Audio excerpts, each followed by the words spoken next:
کٹورا، اس کٹورے کے پیندے میں نیچے والے حصے میں کچھ پھول بنا ہوا ہے، ٹھیک ہے؟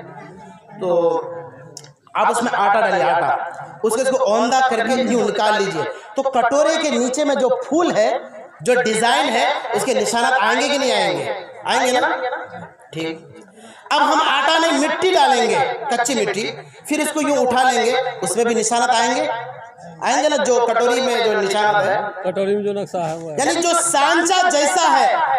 اب چاہے آپ آٹا ڈالیے، چاہے آپ اس مٹی ڈالیے، چاہے آپ گیہوں کا آٹا دیجئے، چاہے آپ چاول کا پیسا ہوا آٹا دیجئے، لیکن جو سانچہ بنا ہوا اس میں جو ڈیزائن ہے وہ ڈیزائن تو آئے گا، آئے گا کہ نہیں آئے گا؟ اب میری بات سنیے، اگر ہم اپنے چھوٹے بچے کو، جو بچہ میرا بعد میں ڈاکٹر بن گیا، انجینئر بن گیا، ماسٹر بن گیا، انسپیکٹر بن گیا، یعنی جتنا ٹر ہوتا ہے سارے ٹر کا ہوتا ہے اسے مل گیا، لیکن اگر ہم نے اسے مکتب میں بسم اللہ پڑھایا تھا تو یاد رکھو مسلمانوں، یہ میرا پیغام آپ لکھ کے رکھ لیجئے، یاد رکھے کہ جب وہ بچہ ڈاکٹر بنے گا تو اسی اسلام کے سانچے میں ڈھل کر بنے گا، چاہے وہ امریکہ میں پڑھ لے، چاہے لندن میں پڑھ لے، چاہے بمبئی میں پڑھ لے، چاہے دلی میں پڑھ لے، چاہے وہ کسی بھی کالج میں، کسی بھی یونیورسٹی میں، کسی بھی اسکول میں پڑھ لے، مکتب کا پڑھا ہوا ہے، بسم اللہ شروع کیا ہوا ہے، سانچہ اسلامی ہے، ڈاکٹر بنے گا اسلام کے سانچے میں ڈھل کر، ماسٹر بنے گا اسلام کے سانچے میں ڈھل کر، انسپیکٹر بنے گا وہ اسلام کے سانچے میں ڈھل کر۔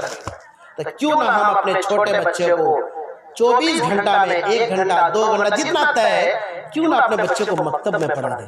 پڑھائیں گے نا بھائی سارے ساتھی انشاءاللہ؟ ایک دردناک واقعہ آپ کو بتاؤں، مکتب میں نہ پڑھانے کا نقصان، دردناک واقعہ۔ ایک بات، بنگلور میں چونکہ 15 سال رہے، ہم نے یہ اپنے آنکھوں سے، یہ اپنے کانوں سے سنا ہوا واقعہ ہے۔ بنگلور میں بڑے بڑے جو سٹی ہوتی، اسمارٹ سٹی یا جو افیشل ایریا ہوتا ہے، اس میں کیا ہوتا ہے، بیٹا بھی نوکری کرتا ہے، جاب میں رہتا ہے کہ نہیں رہتا ہے؟ اس کے بعد بیٹا کی جو بیوی ہے یعنی بہو، وہ بھی جاب میں، نوکری میں، بالکل کنفرم ہے یہ؟ ایسا اکثر بیشتر ہوتا ہے نا؟ بالکل۔ اب جب کوئی پوتا پوتی ہوئی تو اس کو کیا کرتے ہیں، اس کو بھی ایک چھوٹے چلڈرن اسکول، وہ چھوٹا ہوتا ہے، وہاں ڈال دیتے ہیں۔ بیٹا الگ ڈیوٹی میں ہے، بیوی الگ ڈیوٹی میں ہے، ان دونوں سے جو بچہ پیدا ہوا وہ کسی اسکول میں ڈال دیا گیا، اس کی نگرانی ہو، تو سارے لوگ اپنے اپنے ڈیوٹی میں ہیں۔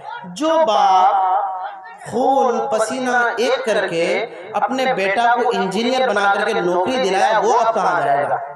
اتنی عمر تو ہے نہیں کہ وہ جاب میں رہے گا، ریٹائر ہو چکا ہے، اب اس کی دیکھ ریکھ کون کرے گا؟ تو ایک ہے اولڈ ہاؤس، اولڈ ہاؤس سمجھتے کہ نہیں؟ اولڈ ہاؤس اسپتال بھی ہوتا ہے، اولڈ ہاؤس بھی بنے رہتے ہیں۔ تو اب اس میں یہ ہوتا ہے، بیٹا بھی جاب میں، بیوی بھی جاب، بیوی یعنی بہو بھی جاب میں، بچہ بھی ہے وہ اسکول میں، اب باپ کو کون دیکھ ریکھ کرے گا؟ ماں کو کون دیکھ ریکھ کرے گا؟ ان کو اولڈ ہاؤس میں رکھ دیا جاتا ہے۔ کب تک رکھا جاتا ہے؟ موت تک۔ کبھی فون آتا ہے کہ صاحب، انجینئر صاحب، ڈاکٹر صاحب، آپ کا جو بوڑھا باپ جس کو آپ نے اولڈ ہاؤس میں رکھا ہے، مہینہ پورا ہو گیا ہے، طبیعت ناساز چل رہی ہے، کیا کریں؟ فون آتا ہے کہ ایسا کیجئے، اس بوڑھے کو دوائی وغیرہ کر دو، جتنا بل بنتا ہے وہ بتا دو، ہم اس کو پے کر دیں گے۔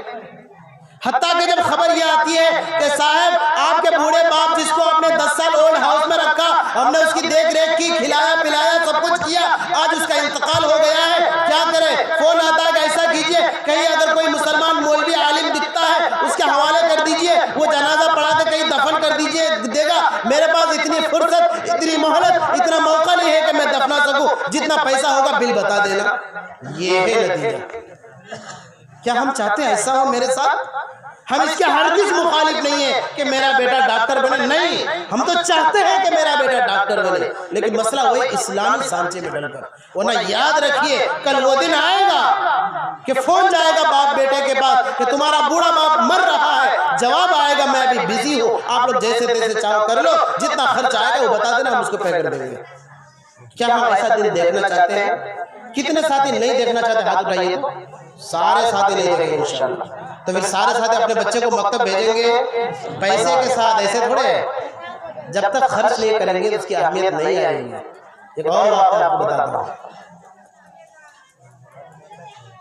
امام صاحب جو ہے جنازہ سامنے رکھا ہوا، جنازہ قبرستان کے سامنے جنازہ رکھا ہوا ہے، امام صاحب دیکھ رہے ہیں کہ ایک دور سے ٹائی لگا کر شوٹ بوٹ لگا کر بالکل صفا چٹ کر کے اور جوتا موزہ پہن کے دوڑے جا رہا ہے. تو امام صاحب نے سوچا کہ شاید کوئی دوست قریبی ہوگا. امام صاحب رک گئے. اب جب امام صاحب رکے ہوئے ہیں وہ بندہ آیا اور وہی کھڑا ہو گیا, قریب بھی نہیں آیا. تو امام صاحب تھوڑی دیر انتظار کے سوچے کہ شاید کوئی عیسائی وغیرہ ہوگا, شاید کہیں جانے والا ہوگا, راستہ گزرنے والا ہوگا. امام صاحب نماز پڑھا دی, جنازے کی نماز. اب جنازے کی نماز پڑھ کے آ رہے ہیں, جنازہ کو لے کر آ رہے ہیں. تو اس نوجوان جو ٹائی لگا کر شوٹ بوٹ لگا کر بالکل صفا چٹ ہو کر کے آیا, وہ کہے رکیے کیا تھوڑا دکھائیے, ہم کو بھی دکھایا گیا. اچھا آپ کون ہو بھائی؟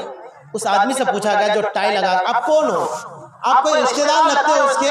بھائی, بیٹا, دوست, کیا لگتے ہیں آپ؟ اس نوجوان نے کہا یہ میرا باپ ہے. کیا کہہ رہا نوجوان؟ یہ میرا باپ ہے. تو امام صاحب حیرت میں پڑ کر کہنے لگے بھائی تیرا باپ اس سے کیا دشمنی تھی کہ تم نے جنازے کی بھی نماز نہیں پڑھی؟ تو سر جھکا کر کے جواب دیتا ہے کہ حافظ صاحب مسئلہ جنازے کی نماز کا نہیں ہے, مسئلہ یہ ہے کہ یہ جو آپ دیکھ رہے ہیں جوتا موزہ لگا کر کے, یہ جوتا کھولنا, پھر جوتا کو ایسا رکھ دینا, پھر موزہ پہن کے جنگلوں میں چڑھ کے وہاں جانا ذرا ٹف دکھ رہا ہے ہم کو. کتنا اگر وہی بیٹا اللہم اغفر لحینا ومیتنا وشاہدنا وغائبنا وصغیرنا وکبیرنا, یہ دعا اگر وہ باپ اپنے اس بیٹے کو مکتب میں بھیج کے سکھاتا تو آج بیٹا دعا دے کر کے دفن کرتا. کیسے دردناک حالات ہے مسلمان, کیسے دردناک. اس لیے مسلمانوں سوچنے کی ضرورت ہے, فکر کرنے کی ضرورت ہے. ایسے جلسے ہزاروں ہوتے رہیں گے, ہو رہے ہیں, لیکن